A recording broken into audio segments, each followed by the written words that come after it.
Bhaxa phezu kwespaghetti. Imifanekiso nguJean Barretta. Bhaxa phezu kwespaghetti. Ndinkone ichizi.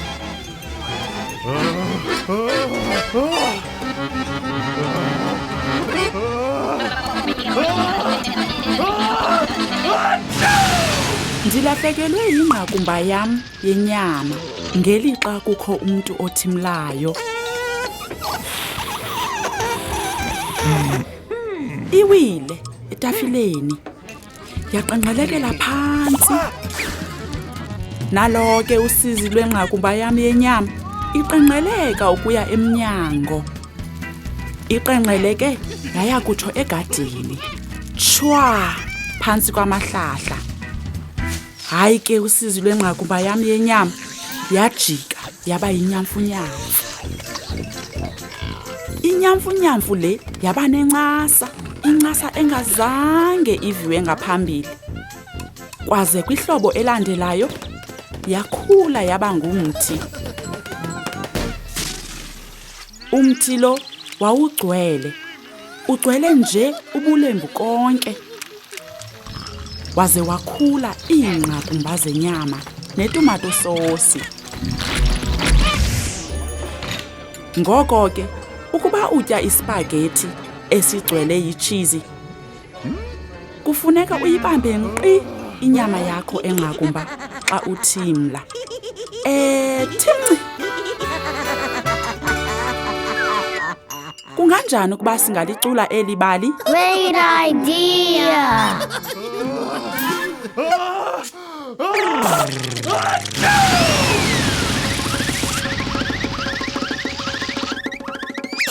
Bhaxa phezu kwespaghetti ndinkone icheese.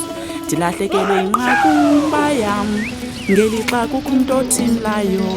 It rolled off the table and onto the floor, and then my poor meatball rolled out of the door.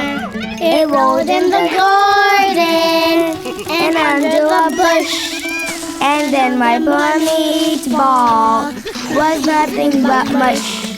The mush was as tasty could be. And then the next summer, it grew into a tree. The tree was all covered with moss. And on it were meatballs and tomato sauce. So if you eat spaghetti all covered with cheese, hold on to your meatballs whenever you sneeze.